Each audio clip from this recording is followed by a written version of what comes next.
Hi, I'm Grace Burdick, and I had the extreme honor of interviewing Miss Kara Martin. I hear that you were in the Marine Corps. Yes, I was. Can you tell me about that experience? Yes, so I'm actually from Texas. I grew up in East Texas, or graduated school there, and I kind of ran into a situation where I was homeless after graduating at 17, and so I had a pretty traumatic childhood and just decided I needed to leave, and how was I going to survive my circumstances? And so I joined the Marine Corps at 17. I served 5.5 years, and I am a combat vet. I served 6 months in Afghanistan in 2011. Oh, wow. How long did you serve? 5.5 years. Wow, that is truly amazing. I hear you're a mom now. Yes, I am. I'm a mom of 2, and I also married a Marine as well. Oh, wow. So do your kids get the Marine raising? Yes, they do. They're like, it's a double trouble, I guess, because since both of us are Marines, it's a very strict, very clean home. So can you tell me any experiences you can recall from your time in the Marine Corps?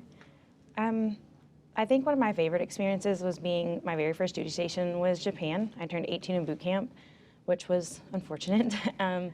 But that was my first duty station, and I never left, never traveled like that. So as traumatic as it was also just inspiring to see other cultures and kind of immerse in that diversity and see what we do in the military with our allied countries, so surrounding countries of Japan.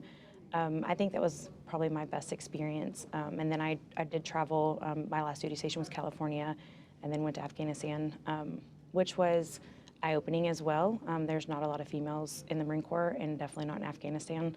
So it was a different experience out there. I was the only female at the detachment. That's awesome. And now you have a title. Can you tell us what your title is? Yeah, so I started out originally with Miss Veteran America, which is in a pageant company, or production company, and then I found Rural Production Pageants is the only pageant company to have a veterans-only division, so we can be unapologetically us. We don't have to cover up our tattoos, and I just was not at all was not educated on pageants at all. So the first year that they did it in 2022, I was lost.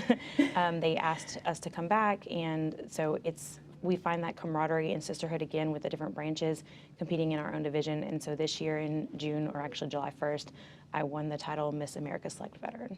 That's awesome. I love how they have the whole separate thing for veterans, and like you said, you can just be yourself. Is there any differences between the pageant and Marine world? I know there has to be some, but can you give us some highlights? Yes. I think for us in the Marine Corps during my time, it's a little different now. There was no makeup and nails and hair, and so the beauty aspect of it and finding the feminine part of us again that is often lost when we serve is and the sisterhood that we lose once we transition out to be veterans. So coming back into the pageant world, especially this company, is just the empowerment and the platforms that we have. Mine specifically is Veterans Resources to Reduce Recidivism, and that's kind of why I've wanted to take what I do here in Texas to a national level and incorporated pageants into the nonprofit work I do. So I heard that you coach Little League too. Yes. That's also a local nonprofit. It's Pioneer Youth Baseball Softball Association. So my son, I've been coaching since he was 4, and he's about to be 8. I've been a head coach for a few seasons now. This year alone, we took both championships in the spring and took first place, and then did really well again in the fall. I have a passion of just wanting children to love the sport. The Marine in me comes out as well. One of my assistant coaches is also a Marine veteran, but ultimately just to love it. It also is a safe space for whatever might be going on in their environment and to come out and just put everything they can into a support they love. And I love volunteering and helping our youth grow. So you talked about the sisterhood. Do you Marines just find each other, or do you specifically go out and look for other Marines to bond with? Once you come out of the military, the transition is hard because we are often placed, or our final place that we decide to live is separate. So some of my best friends live up by Boston or in Virginia or in California, and so we don't get to see each other often. So being here in North Texas, it's hard to find that. It's hard to find other female Marines. We end up being very recluse, and little do we know we are living amongst each other and in the baseball world. So once I do, some have reached out and found me, I guess, and then we'll connect from there and kind of build that sisterhood again. But I still just, unfortunately, haven't found that here in North Texas.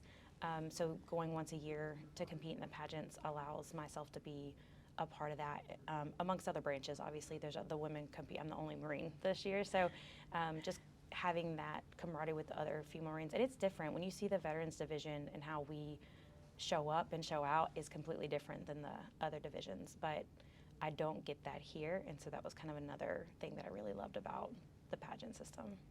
Amazing. You seem like such an icon and a role model. Do you have anybody specifically that you've looked up to over these past few years? Oh man, I think I've looked up to a lot.